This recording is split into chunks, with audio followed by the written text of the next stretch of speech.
Reading by Greg Marguerite. Only a Dream by H. Rider Haggard.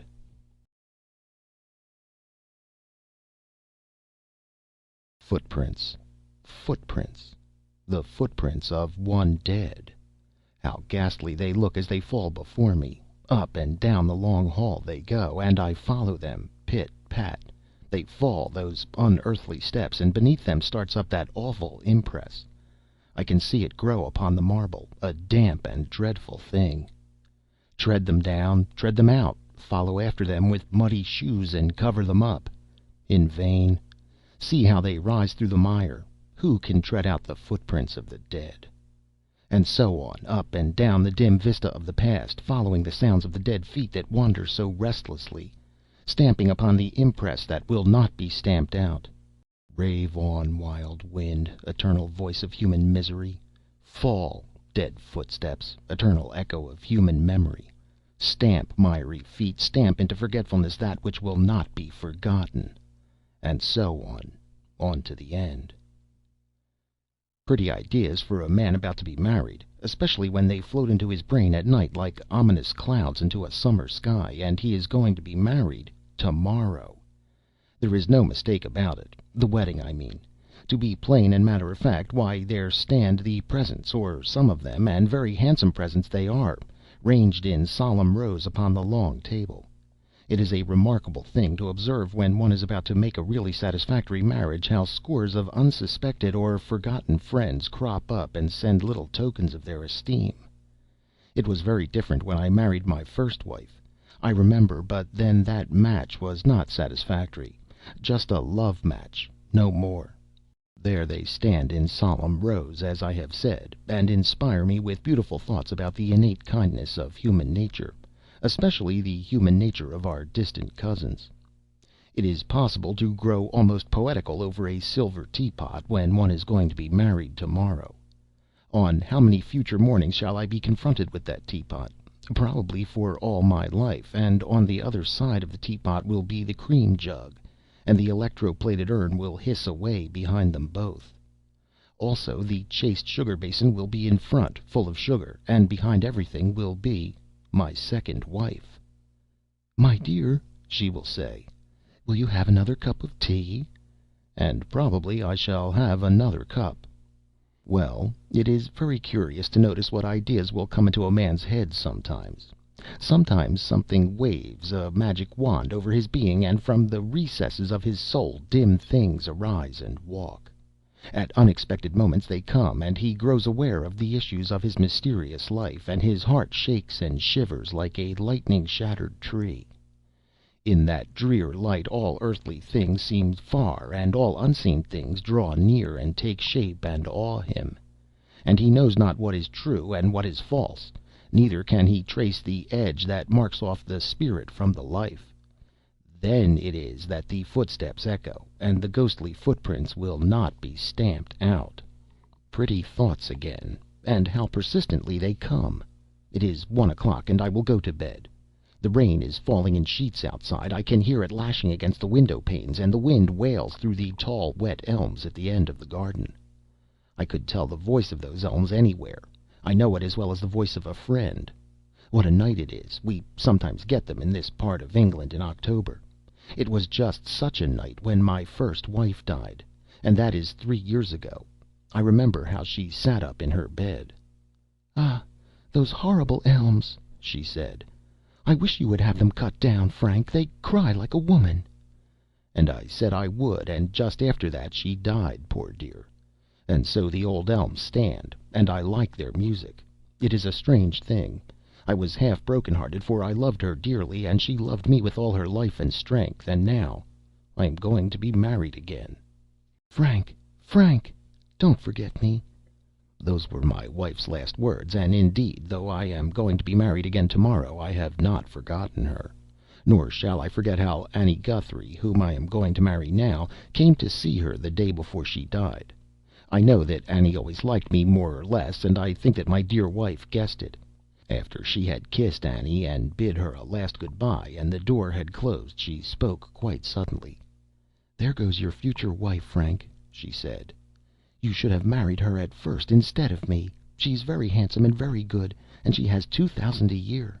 She would never have died of a nervous illness." And she laughed a little, and then added, "Oh, Frank dear, I wonder if you will be thinking of me before you marry Annie Guthrie. Wherever I am, I shall be thinking of you." And now that time which she foresaw has come, and heaven knows that I have thought of her, poor dear. Ah, those footsteps of one dead that will echo through our lives, those woman's footprints on the marble flooring which will not be stamped out.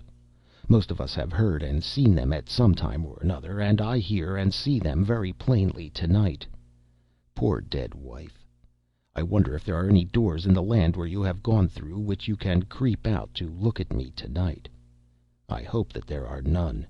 Death must indeed be a hell if the dead can see and feel and take measure of the forgetful faithlessness of their beloved. Well, I will go to bed and try to get a little rest. I am not so young or so strong as I was, and this wedding wears me out. I wish that the whole thing were done, or had never been begun. What was that?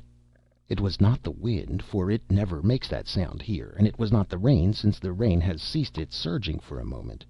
Nor was it the howling of a dog, for I keep none. It was more like the crying of a woman's voice. But what woman can be abroad on such a night, or such an hour? 1:30 in the morning. There it is again! A dreadful sound. It makes the blood turn chill, and yet has something familiar about it. It is a woman's voice, calling round the house. There she is at the window now, and rattling it, and, great heavens, she is calling me! "Frank! Frank! Frank!" she calls. I strive to stir and unshutter that window, but before I can get there she is knocking and calling at another. Gone again with her dreadful wail of "Frank! Frank!" Now I hear her at the front door, and, half mad with a horrible fear, I run down the long dark hall and unbar it. There is nothing there, nothing but the wild rush of the wind and the drip of the rain from the portico. But I can hear the wailing voice going round the house, past the patch of shrubbery. I close the door and listen. There, she has got through the little yard and is at the back door now. Whoever it is, she must know the way about the house. Along the hall I go again, through a swing door, through the servants' hall, stumbling down some steps, a kitchen, where the embers of the fire are still alive in the grate, diffusing a little warmth and light into the dense gloom. Whoever it is at the door knocking now with her clenched hand against the hard wood, and it is wonderful, though she knocks so low, how the sound echoes through the empty kitchens. There I stood and hesitated, trembling in every limb. I dared not open the door. No words of mine can convey the sense of utter desolation that overpowered me. I felt as though I were the only living man in the whole world. "Frank! Frank!" cries the voice with the dreadful familiar ring in it. "Open the door. I am so cold. I have so little time." My heart stood still, and yet my hands were constrained to obey. Slowly, slowly, I lifted the latch and unbarred the door, and as I did so a great rush of air snatched it from my hands and swept it wide. The black clouds had broken a little overhead, and there was a patch of blue, rain-washed sky, with just a star or two glimmering in it fitfully. For a moment I could only see this bit of sky, but by degrees I made out the accustomed outline of the great trees swinging furiously against it, and the rigid line of the coping of the garden wall beneath them. Then a whirling leaf hit me smartly on the face, and instinctively I dropped my eyes onto something that as yet I could not distinguish, something small and black and wet. "What are you?" I gasped. Somehow I seemed to feel that it was not a person.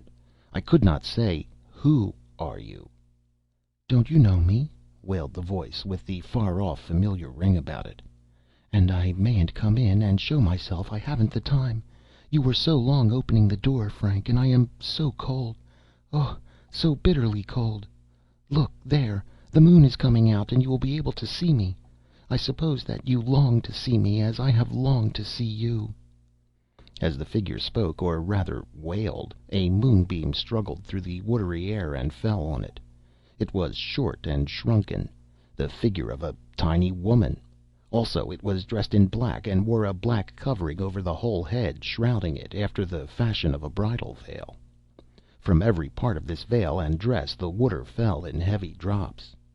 The figure bore a small basket on her left arm, and her hand, such a poor, thin little hand, gleamed white in the moonlight. I noticed that on the third finger was a red line, showing that a wedding ring had once been there. The other hand was stretched towards me as though in entreaty. All this I saw in an instant, as it were, and as I saw it horror seemed to grip me by the throat as though it were a living thing, for as the voice had been familiar, so was the form familiar, though the churchyard had received it long years ago. I could not speak. I could not even move. "Oh, don't you know me yet?" wailed the voice. "And I have come from so far to see you, and I cannot stop. Look, look!" And she began to pluck feverishly with her poor thin hand at the black veil that enshrouded her. At last it came off, and as in a dream I saw what in a dim, frozen way I had expected to see: the white face and pale yellow hair of my dead wife. Unable to speak or to stir, I gazed and gazed. There was no mistake about it. It was she, aye, even as I had last seen her, white with the whiteness of death, with purple circles round her eyes, and the grave cloth yet beneath her chin. Only her eyes were wide open and fixed upon my face, and a lock of the soft yellow hair had broken loose, and the wind tossed it. "You know me now, Frank? Don't you, Frank? It has been so hard to come to see you, and so cold. But you are going to be married tomorrow, Frank, and I promised, oh, a long time ago, to think of you when you were going to be married, wherever I was.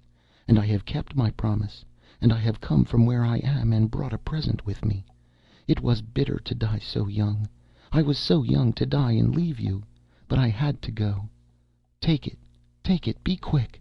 I cannot stay any longer. I could not give you my life, Frank, so I have brought you my death. Take it." The figure thrust the basket into my hand, and as it did so the rain came up again and began to obscure the moonlight. "I must go, I must go," went on the dreadful familiar voice in a cry of despair. "Oh, why were you so long opening the door? I wanted to talk to you before you married Annie. And now I shall never see you again. Never, never, never. I have lost you forever, ever, ever." As the last wailing notes died away, the wind came down with a rush and a whirl and the sweep as of 1,000 wings, and threw me back into the house, bringing the door to with a crash after me. I staggered into the kitchen, the basket in my hand, and set it on the table. Just then some embers of the fire fell in, and a faint little flame rose and glimmered on the bright dishes on the dresser, even revealing a tin candlestick with a box of matches by it. I was well nigh mad with the darkness and fear, and seizing the matches I struck one and held it to the candle. Presently it caught, and I glanced round the room. It was just as usual, just as the servants had left it, and above the mantelpiece the 8-day clock ticked away solemnly.